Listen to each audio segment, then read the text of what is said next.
shit too. You know I was the one ever since my hair was me and my brothers be ballin' like all three. I can never leave my brother Mario Luke. I can tell the weather.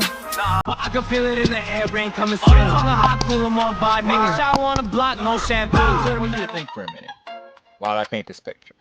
Kobe Bryant, Michael Jordan, Giannis Antetokounmpo, and soon SGA. What do these four players have in common? Killer drive and instinct? No. An NBA championship? Close but no cigar. The three things they all have in common is an award that decides legacies, the MVP award. But wait, Shai didn't win MVP this year. I'm here to give you why I believe Shai is next up and is going to win MVP. Before we get started, hey y'all, welcome back to the 2434 podcast where anything is possible when we learn from our wins and losses. Heck speaking, and we're going to go over why I believe Shai is next up in winning the 2024-2025 Most Valuable Player in the award. Most MVPs are decided by these three things. But before I continue, don't forget to hit the like button and subscribe. With that being said,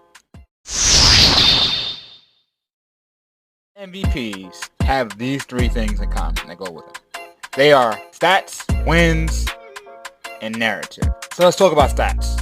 As they say, men lie, women lie, numbers don't. One commonality of all MVP candidates, past and present, for an exception of three players, they typically have eye-popping stats. The few exceptions are Steve Nash in the 2004-2005 season, in which he averaged 15 points and 11 assists per game.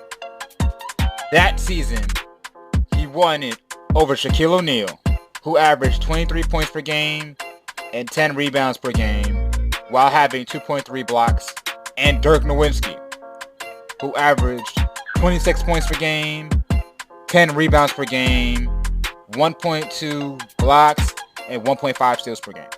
That's appalling, I understand. Shoot. Shaq is still mad about that MVP to this day. The next player would be Wes Unseld.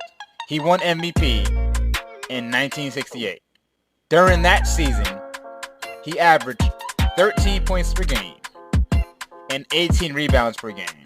And he won it over the Knick legend, Willis Reed, who finished the season with 21 points per game and 15 rebounds, and Billy Cunningham.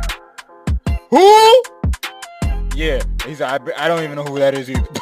But here we respect the legends, and during that season, he averaged 25 points per game and 13 rebounds. And Bill Russell, who won multiple MVPs, 5 to be exact. But one of them, Bill Russell in the 1961 season, averaged 18.9 points per game and 23 rebounds, and won MVP over Wilt Chamberlain, who had a bonkers 50 points per game and 25 rebounds, and Oscar Robertson, who averaged 30 points a game, 12 rebounds, and 11 assists. So why is this all important?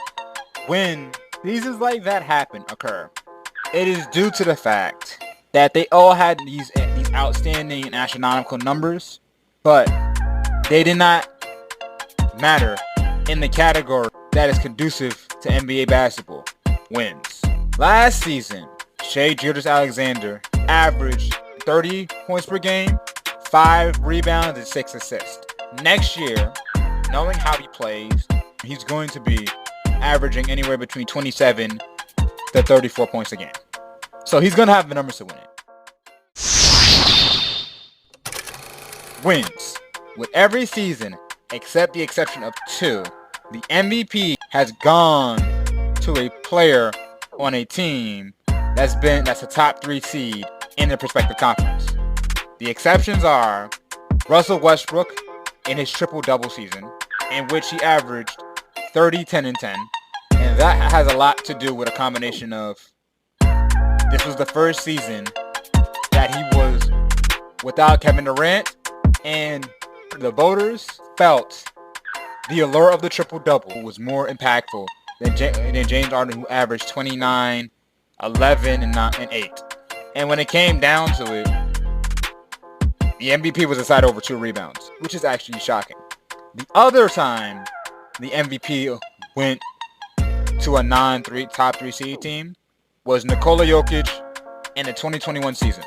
Nikola Jokic in the 2021-2022 season, he averaged 27 points per game, 13 rebounds per game, and 8 assists per game. And he won it over Joel Embiid and Giannis. Joel Embiid that year struggled to stay on the court, which is the story of his career. And overall, Jokic had a better story because he had to carry a depleted roster because the prior season, Michael Porter Jr. was out and Jamal Murray was out, and he carried the Nuggets to the 6th seed. Now, those 2 players are the exception, but the rule typically is you have to be a top 3 seed and a 6th seed on very specific circumstances. Because as I can point out to you all the players that won it as a 6th seed, I could tell you all the players that could have easily won it if their team was better. The first player I can show you is in 2021, Steph Curry was 3rd in MVP voting and only didn't win the award because his team was an 8th seed. And in that year, he averaged 32 points a game, 5 rebounds, 5 assists, being the player that everybody believed couldn't do anything without a 2nd or 3rd star. He shut the haters up with that season prior to winning his championship. And the other situation was Kobe Bryant in the 2005-2006 season. The season in which he averaged 35 points per game. That year, Steve Nash won it over him while averaging 18 and 11 because the Suns were the 2 seeds in the West, while the Kobe Bryant's Lakers was the 7th seed in the West. In most cases, the MVP award goes to the best player with the most. The major reason why I believe Shai Gilgeous-Alexander will win MVP this year is because of narrative. Last season, Nikola Jokic won MVP. Even though Jokic had an outstanding season last season, averaging 26.4 points a game, along with 12 rebounds and 9 assists as a center. He won it. There have been some murmurs or some chirps that he didn't deserve to win it this year. Now granted, he was in the previous season was 12 assists shy from averaging a triple-double. And he lost the MVP to Joel Embiid. But this season, because Joel Embiid got hurt a good portion of this season, because he was on pace to average 36 a game, they gave it to Jokic. Now this season, Shai averaged 30, 5, and 6, playing for a Thunder team that was the number 1 seed. So I understand the chirps and the murmurs about them feeling that Shai should have won it this year. I have the Thunder as a number 1 seed this year. That and me believing that Shai is going to be relatively healthy and he's going to sit there and finish with around the same numbers that he has. The only person who has a chance to de-rank Shai for the MVP is Luka Doncic. Last season, Luka averaged 34, 9, and 9 and led the Mavericks to the NBA Finals. If Luka stays on that pace and on that tear and they remain healthy, it's a 2-man race for MVP next year. The MVP award is a difficult award to predict, and there's a lot of factors making the award unpredictable sometimes. Due to the reasons I previously listed, narrative, wins, and stats, Shai will most doubtedly win it this year. With all that being said, let me know in the comment section below who do you have winning MVP next year. But thank y'all for tuning into the 2434 podcast. Like, share, subscribe. I love y'all. I appreciate y'all. Y'all know the drill. We turn down.